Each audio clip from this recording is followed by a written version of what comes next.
Hello students, आपका finance academy में एक बार फिर से स्वागत है। ठीक है। और आज फिर हम आगे के जो बाकी के क्वेश्चंस हैं हमारे क्वाड्रेटिक इक्वेशन के, उसको ख़त्म करेंगे और कोशिश करेंगे आज चैप्टर को क्लोज करते हैं और उसके सारे क्वेश्चंस आज ख़त्म करते हैं। ठीक है।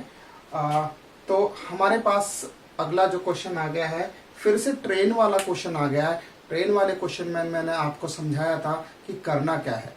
ट्रेन वाले क्वेश्चन में सिर्फ हमें क्या दे रखा होता है, दो डिफरेंट स्पीड बता रखी होती है। उन्हीं दोनों डिफरेंट स्पीड से हमें बता रखा है कि टाइम का क्या डिफरेंस आता है। अगर हम स्पीड चेंज करेंगे तो ऑब्वियस सी बात है कि हमारा या तो टाइम बढ़ जाएगा या तो घट जाएगा। अगर हम स्पीड कम करेंगे तो टाइम बढ़ेगा, स्पीड ज्यादा करेंगे तो टाइम घटेगा।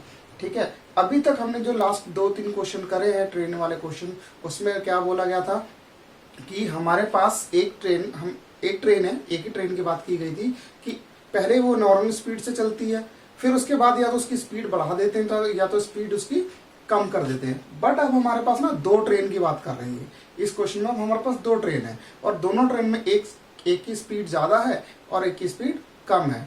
मतलब इसमें एक हमारे पास पैसेंजर ट्रेन है जिसकी स्पीड कम है और हमारे पास एक एक्सप्रेस ट्रेन है जिसकी स्पीड ज्यादा है। ठीक है। तो ऑब्वियस सी बात है कि जो सेम डिस्टेंस को ट्रेवल करने के लिए जो एक्सप्रेस ट्रेन है जिसकी की स्पीड ज़्यादा है वो ज़्यादा टाइम लेगी, और जो पैसेंजर ट्रेन जिसकी speed as compare to express train कम है वो टाइम ज़्यादा लेगी। तो समझेंगे इस क्वेश्चन को, शुरू करते हैं। ठीक है। एक्सप्रेस ट्रेन टाइम कम ले रही है और पैसेंजर ट्रेन टाइम ज़्यादा ले रही है just because of the difference in the speed. ठीक है।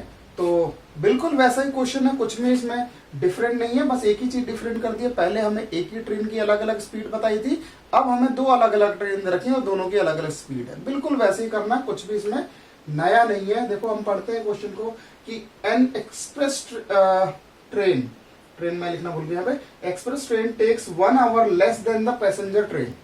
ठीक है। 1 घंटा वो कम टाइम लेती है कितना ट्रैवल करने के लिए, to travel 132 kilometre between Mysore and Bangalore. Mysore and Bangalore की डिस्टेंस बता रखा है कि 132 किलोमीटर है। उसी 132 किलोमीटर पे अगर एक एक्सप्रेस ट्रेन चलती है तो उसको कवर करने के लिए वो पैसेंजर ट्रेन से 1 घंटा कम लेती है। ठीक है। इस बात पे ध्यान देना हमें, टाइम के रिस्पेक्ट में ही पूरा क्वेश्चन सॉल्व होगा हमारा। ठीक है। शुरू करते हैं। तो let the speed of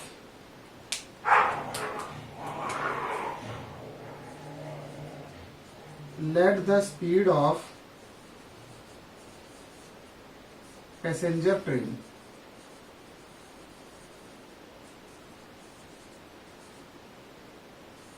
solution है is equal to x kilometre per hour. Passenger train की स्पीड ले लेते हैं हम x किलोमीटर पर आवर। ठीक है। तो जो एक्सप्रेस ट्रेन है यहां बोला हुआ है, एक्सप्रेस ट्रेन की जो स्पीड है वो 11 किलोमीटर पर आवर ज्यादा है। तो स्पीड ऑफ एक्सप्रेस ट्रेन क्या हो जाएगा,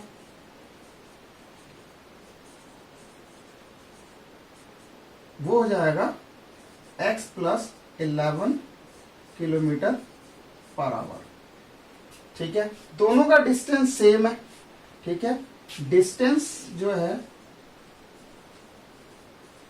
वो 132 किलोमीटर ही है।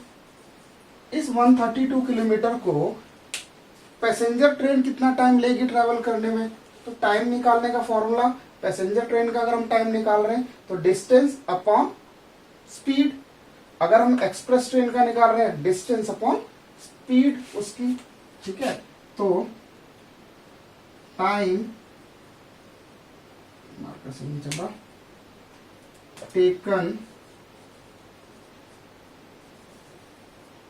Taken by passenger train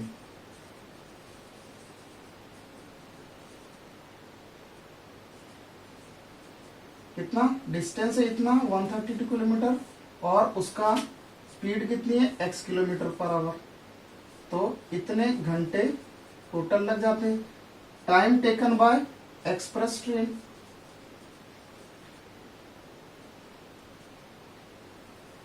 132 upon x plus 11 hours.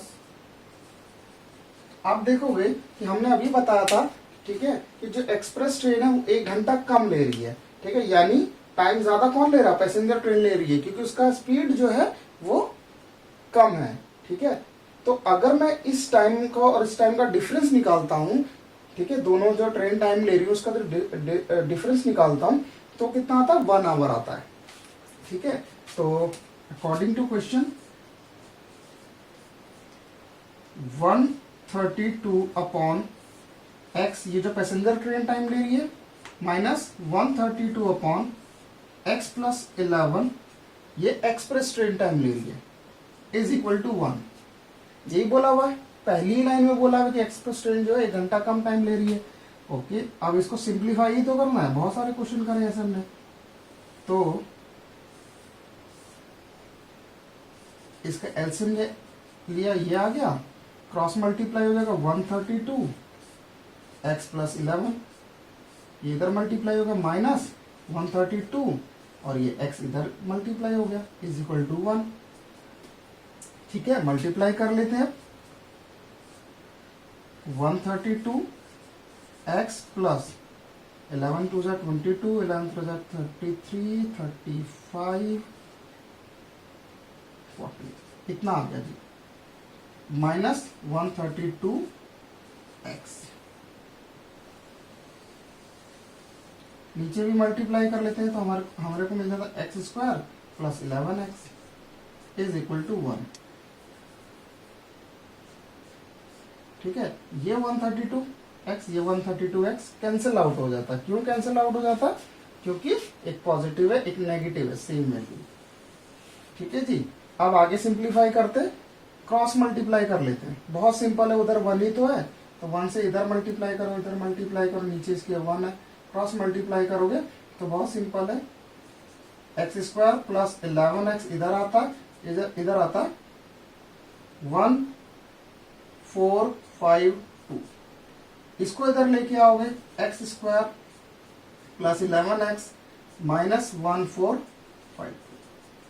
अब ये 1 4 5 2 के लिए हमें ऐसे दो फैक्टर ढूंढने, ठीक है, बहुत किया क्वेश्चन ऐसा कि 1 4 5 2 के लिए हमें दो ऐसे फैक्टर ढूंढने जिनको कि अगर मल्टीप्लाई किया जाए तो 1 4 5 2 ही आना चाहिए और माइनस करें तो 11 आना चाहिए। तो इतने बड़े नंबर में टेबल कहाँ से आप चेक करोगे? अगर आपको क्वेश्चन याद हो तो बहुत अच्छी बात है, नहीं समझ में आ रहा है तो बिल्कुल हमने ये तरीका सीखा हुआ है। ठीक है, 2 7 जा और 2 2 जा 2 6 जा। अब इन दोनों को मल्टीप्लाई करोगे 1 4 5 2 तो मिलेगा, बट माइनस करने पे 11 नहीं मिलेगा। ओके, आगे और कर लेते हैं, 2 से और कैंसिल आउट करते हैं, 2 3 जा 2 6 जा 2 3 जा। ठीक है, अभी 2 2 जा 4, 4 को 363 में मल्टीप्लाई करोगे तो बिल्कुल आपको 1 4 5 2 मिलना है, बट माइनस करने पे 11 नहीं मिलेगा। फिर आप करते हैं 3 से, 3 1 जा 3, ठीक है, 3 2 जा और 3 1 जा। ठीक है, 3 से कर लिया हमने। ठीक है, डिवाइड, अब देखो 2 2 जा 4, 4 3 जा 12, 12 और इसको मल्टीप्लाई करोगे you will get 1 4 5 2, but there difference is not 11। Okay, अब किससे करना है? अब 11 से कर लेते हैं।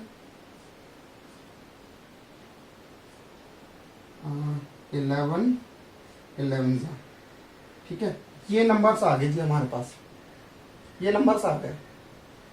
अब देखो इसको मल्टीप्लाई करोगे, अब यहाँ ना हमें कॉम्बिनेशंस बनाने पड़ेंगे। देखो कैसे बनेगा, अगर मैं 11 और 33 को ले लूँ, सॉरी 11 और 3 को, 33 मिलता है, बाकी कितना बचा 2 2 और 11, यानी 2 2 11 इनको ले लिया और यहाँ से 11 और 3 ले लिया, तो ये आ गया 44, ये आ गया 33।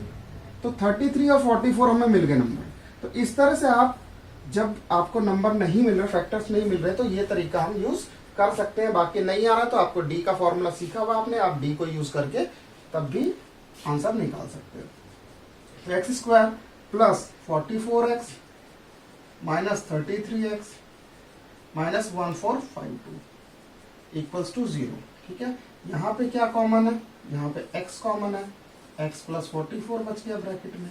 यहाँ पे क्या कॉमन है, ऑब्वियसली 33 इसका फैक्टर ही तो है, तो 33 कॉमन है, तो यहाँ भी हमें x माइनस 44 ही मिलेगा इक्वल्स टू 0।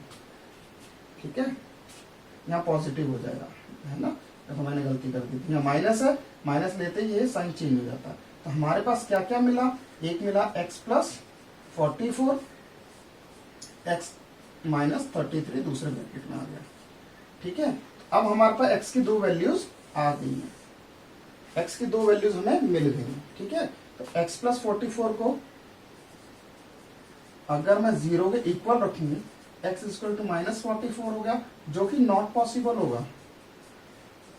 क्यों होगा आप जानते हो, मैं नहीं बताऊंगा, इसमें बता देता हूं। ठीक है, कि माइनस में इसलिए है कि स्पीड कभी भी नेगेटिव नहीं हो सकती। हमारा जो क्वेश्चन है स्पीड पूछ रहा है वो। ठीक है, x को हमने स्पीड लिया था, तो x की वैल्यू माइनस 44, x का आंसर तो है, बट यहाँ पे हमारे क्वेश्चन का आंसर नहीं है, क्योंकि स्पीड नहीं हो सकती है, इसलिए यहाँ हमने नॉट पॉसिबल लिखा। दूसरा फिर x माइनस 33 को रखोगे 0 इक्वल, x की वैल्यू आ गई 33, ये निकल गया। ठीक है, तो स्पीड ऑफ पैसेंजर ट्रेन, उसी को हमने x लिया था, 33 किलोमीटर पर आवर। ये किलोमीटर पर आवर जरूर लिखना, स्पीड ऑफ एक्सप्रेस ट्रेन।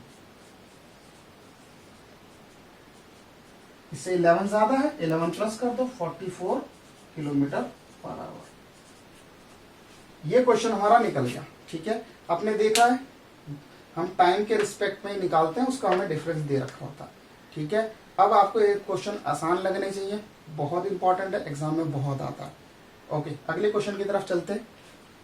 तो जो अगला क्वेश्चन है उसमें क्या है कि दो हमारे पास स्क्वायर्स हैं, डिफरेंट उनकी साइड्स हैं, उसकी कुछ कंडीशन बता रखी है, उनके एरियाज की कंडीशन बता रखी है, और उनके पैरामीटर को लेके भी हमें कुछ कंडीशन बता रखी है। उसके बेसिस पे हमें इस क्वेश्चन को सॉल्व करके दोनों स्क्वायर्स की हमें साइड्स कैलकुलेट करनी है। ठीक है, तो let's start the question straight में।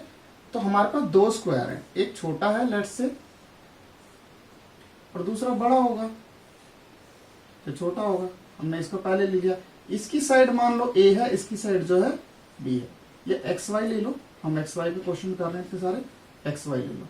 इसकी साइड x है, इसकी y, ठीक है, सेंटीमीटर है, क्वेश्चन में मीटर है। ठीक है, यही चीज है। तो हमारा जो क्वेश्चन है ना थोड़ा आसान हो जाएगा दूसरी वाली स्टेटमेंट से अगर हम जाएंगे। ठीक है, देखो क्या बोला, the difference of there perimeter is 24 metre. ठीक है, पैरामीटर का डिफरेंस जो है वो 24 है। ठीक है, तो let the side of smaller square x metre, unit जरूर लिखना, हर क्वेश्चन में बोल रहा हूं मैं आपको। ठीक है, फिर side of, let the side of larger square y metre, हमने ये ले लिया। ये करने के बाद एक चीज देखो कि हमें क्या बोला दूसरी लाइन में, दोनों के पैरामीटर का जो डिफरेंस है वो 24 है। लार्जर है उसको पहले रखेंगे, उसमें से माइनस करेंगे इसको छोटे वाले के पैरामीटर को, तो 4y माइनस पैरामीटर का फॉर्मूला क्या होता है 4 इंटू साइड। ठीक है, तो 4y माइनस 4x, स्मॉलर का ये हुआ, बड़े वाले स्क्वायर का जो पैरामीटर 4a हुआ, छोटे वाले स्क्वायर का पैरामीटर 4x हुआ, इज इक्वल टू 24। यहां से एक काम करो, 4 ले लो कॉमन, तो y minus x is equal to 24। ये 4 उधर जाके डिवाइड करेगा तो मैं यही कैंसिल आउट करता हूं, 4 6 जा, ये x जो बचा है उधर जाके प्लस हो जाएगा, 6 प्लस एक्स। तो हमारे पास x और y का एक रिलेशन आ गया। ठीक है, अब हमें क्या बोला, sum of the areas of two squares is 468 metre square. उनके जो स्क्वायर का जो भी स्क्वायर है उनका एरिया जो है उनका जो सम करते हैं तो 468 मीटर स्क्वायर आता है। तो इनका एरिया का फॉर्मूला क्या होगा, एक्स स्क्वायर। ठीक है, according to question x square plus y square, क्योंकि एरिया का फॉर्मूला क्या होता है, एरिया का फॉर्मूला था साइड इंटू साइड यानी साइड स्क्वायर। तो छोटे वाले का एक्स स्क्वायर ले लेते हैं, बड़े वाले का जो एरिया वाई स्क्वायर हो गया। कितना है टोटल 468। ठीक है, ओके। अब y की जगह रिप्लेस कर देते हैं इसको, y की जगह इसको रिप्लेस करना पड़ेगा। ठीक है, तभी वो एक वेरिएबल में आएगा। X square plus 6 plus x square is equal to 468। ठीक है जी, अब क्या करते हैं, इसका होल स्क्वायर लगा लेते हैं। ए स्क्वायर यानी 36, बी स्क्वायर यानी एक्स स्क्वायर, 2ab मतलब इन दोनों को मल्टीप्लाई करो, 2 और मल्टीप्लाई कर दो तो 12x हो गया 468। अब एक्स स्क्वायर और एक्स स्क्वायर 2x स्क्वायर हो गया, राइट।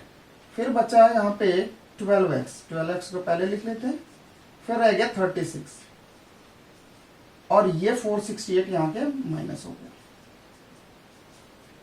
ठीक है, अब कुछ लाइक टर्म क्या है, ये कांस्टेंट ही है जो लाइक टर्म्स है, तो 2x स्क्वायर प्लस 12x, एक पॉजिटिव एक नेगेटिव, बड़ी वैल्यू पॉजिटिव की है, नेगेटिव की है तो नेगेटिव का साइन रहेगा, इसमें से माइनस करते हैं 68 में से 8 में से 6 गया 2, 6 में से 3 गया 3, 432 इक्वल टू 0। ठीक है, यहां तक समझ में आ गया होगा। अब क्या करना है, देखो ध्यान से, क्या दिख रहा है, 2 कॉमन दिख रहा है, 2 से ये भी डिविजिबल है, 2 से ये भी डिविजिबल है और 2 से ये भी डिविजिबल है। ठीक है, तो इक्वेशन को छोटा करना, बहुत हमारी लाइफ आसान हो जाएगी इसमें। ठीक है, तो इक्वेशन को छोटा करते हैं भाई, यहां से ले लिया 2 कॉमन, तो ये बचा एक्स स्क्वायर, ये बचा 6x, ये कितना बचा 2 2 4, 2 1 2, 216 इक्वल्स टू 0। अभी 2 इधर जाके 0 से डिवाइड करेगा, उसकी कहानी खत्म हो जाएगी। तो बचता क्या, x square plus 6x minus 216 equals to 0। आ गए हम फिर वहीं पे 216 का हमें फैक्टर देखने, जिनको कि हम मल्टीप्लाई करें तो 216 आना चाहिए, और माइनस करें तो, ठीक है यहाँ ध्यान देना, यहाँ माइनस है यहाँ प्लस है, प्लस माइनस माइनस होता है, माइनस करें तो 6 आना चाहिए, 216 के फैक्टर्स। ठीक है, या तो डी यूज कर लो, नहीं समझ में आ रहा ये यूज कर लो, मैं बार बार इसको करा रहा हूं। 2 1 ये आ गया, 2 5 जा, 2 4 जा, फिर 2 से करा कितना आएगा 27, 3 से करा 9। अच्छा देखते हैं,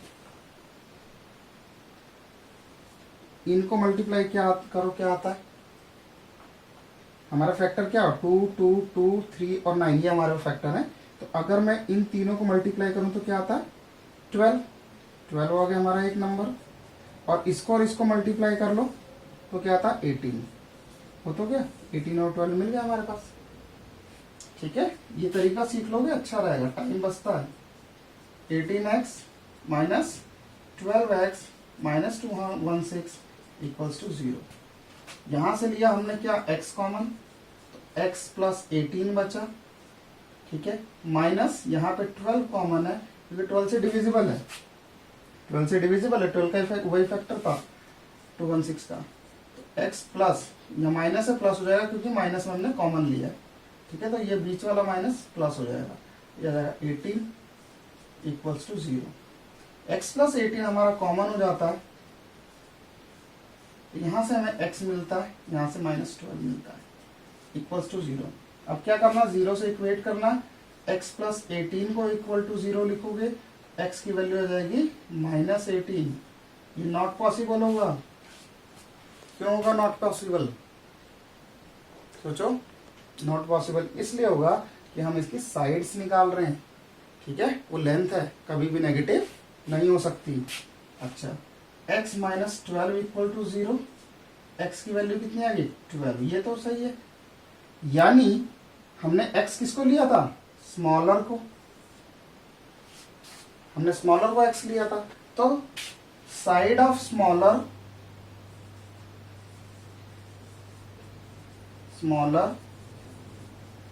स्क्वायर x जो कि आया हमारा 12 मीटर। फिर उसके बाद क्या बोला है, हमें लार्जर की भी निकालनी है। लार्जर का देखो x और y का यहाँ पर रिलेशन दिया हुआ है, y equal to 6 plus x. तो side of larger square 6 plus x, तो 6 प्लस एक्स कितना हो गया 18। आंसर, काम खत्म। ठीक है, 4.3 खत्म हो चुकी है, सारे वर्ड प्रॉब्लम करा दिए हैं। 4.4 की तरफ मूव ऑन होते हैं। ठीक है, ओके, बढ़ते हैं अगले क्वेश्चन पे।